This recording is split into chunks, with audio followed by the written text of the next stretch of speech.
Ladies and gentlemen, boys and girls, today we are talking about the Utah Jazz, as you saw by the title and thumbnail. Once again, we have talked about them a couple other times on the channel, but today we're looking at how they built their team, not how they're doing this season, although we will tie in this season with it. But before we get started, make sure to hit the like and the subscribe button. We're trying out like a new format of video with just the pictures behind it, so if you like that, leave a like, leave a comment. Or if you got something that I missed, something that I said wrong, or something to add on to something I said, make sure to leave that down in the comments below as well. With that being said, let's get started.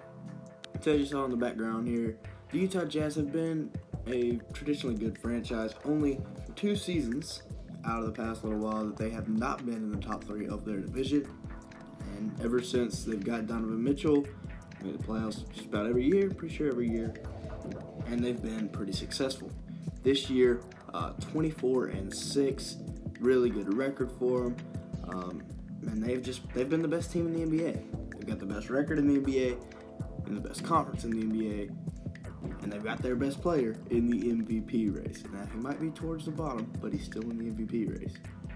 First thing we're talking about here, we're going to go in chronological order.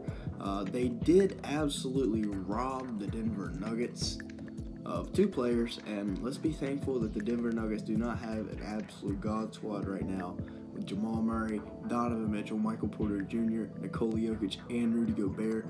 That lineup would be absolutely terrifying. All those dudes are under like the age of 25. The only weakness would be perimeter defense from the bigs, and Michael Porter Jr. can flex out and do that. I don't really like play defense that much, but still. Anyways, getting back to the Rudy Gobert trade, the absolute robbery that this was. On June the 27th of 2013, which was draft night of the 2013 NBA draft, the Nuggets traded the 27th overall pick, aka Rudy Gobert, for a second round pick, the number 46 pick in the draft, and cash.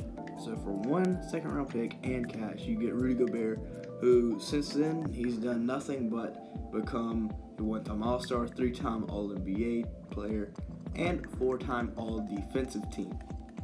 For his career averages, he's averaging 12 points, 11 rebounds, and an assist and a half per game. This year, he's having an absolute monster year in the race for Defensive Player of the Year, averaging 14 points, 13 and a half rebounds, and 3 blocks per game. So an absolutely monster season, especially defensively, from Rudy Gobert. Moving on here to June 22nd of 2017, also draft night, this time for the 2017 draft. And this was another robbery of the Denver Nuggets, arguably the best trade in worst trade in Denver Nuggets history. Best trade in Utah Jazz history, arguably. And it is bringing in Donovan Mitchell for Tyler Lydon and Trey Lyles. Couple of juggernauts right there. But picking up Donovan Mitchell for basically a bag of chips was, like I said, an absolute steal. On his career, 23 points a game, 4 rebounds, and 4 assists. This year, like I said, he's the best player on the best team in the NBA. He's got to be in the MVP race, right? I think he's in 6th right now, according to Basketball Reference. Or maybe it's DraftKings. I just know the poll that came out. He is 6th. And for his career, for this season, he's averaging 25 points, 4.5 rebounds, and 5 assists. Absolutely monster year from Donovan Mitchell. Moving on here to 2019, and this was the year that the Jazz really finished shaping out their roster. Going to start on June the 19th, I believe a couple hours before the 2019 NBA draft, the Memphis Grizzlies sending their all-star point guard Mike Conley, who just came off a year where he averaged 21 points, 6.5 rebounds, 6.5 assists, and 3.5 rebounds, to the Utah Jazz for the Tripper, Grayson Allen, Jay Crowder, Kyle Korver, and 2 first-round picks that were pretty heavily protected. Obviously, the Jazz made the playoffs last year, and I'm pretty sure they could just about lose every game. No. The West is too good of a conference for that. If they were in the East, they could probably lose every game and still make it to the championship, or still make it to the playoffs.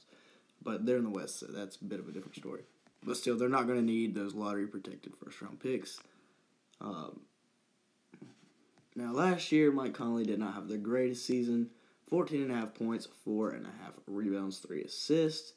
But this year, he bounced back. 16.5 points, 3.5 rebounds, 5.5 assists.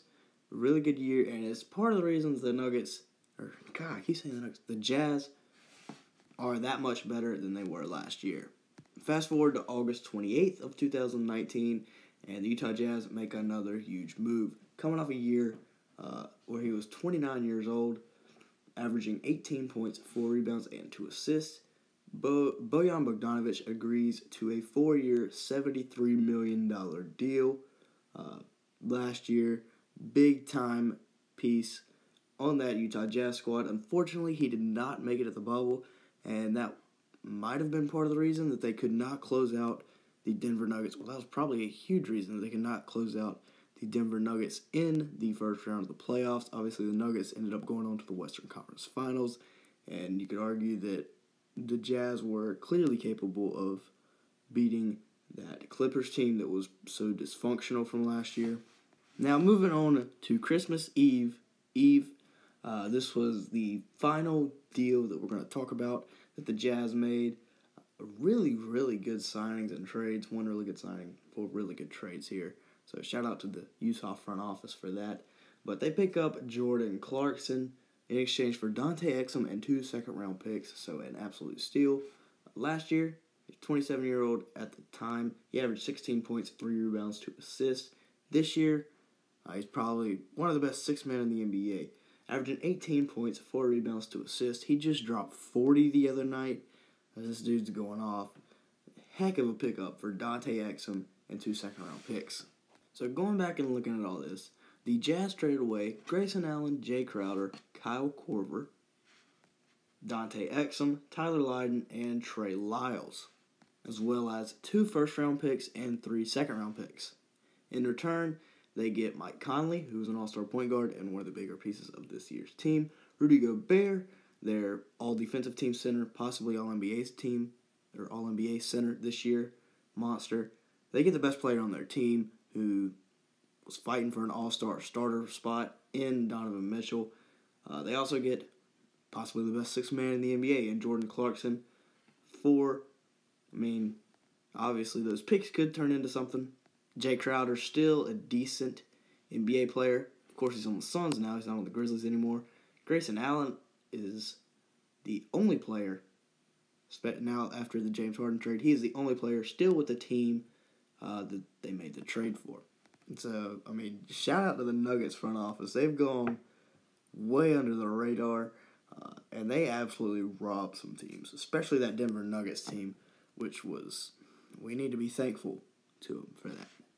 Now, that's only 5 players. Of course, you have to have a good bench to succeed in the NBA. Like we said, Jordan Clarkson coming off the bench, he's been really good. A couple other key pieces, though. Royce O'Neal, he's probably their best defensive player. Well, never mind. Second best defensive player behind, obviously, Rudy Gobert. But he's the guy that goes out and plays defense on the good wings. He's averaging 7.5 points, 7 rebounds, and 2.5 assists this season. Derek Favors, that they brought back from the Pelicans. He had stints with the Jazz earlier in his career. He's averaging 6.5 points, 5.5 rebounds, and an assist per game. And then Jingling Joe Ingles, averaging 11.5 points, 4.5 rebounds, and 3.5 assists per game. So yeah, that is going to be it for today's video. Hope you enjoyed it. Hopefully you like the new format. If you made it this far, make sure to go leave a comment, leave a like. Tell me what I could do better, how you want to see the videos, how I can make them more entertaining, or if you just liked it, just be like, nice video, bro. And then I'll be like, thank you. But yeah, if you made it this far, make sure to like, subscribe, and leave a comment.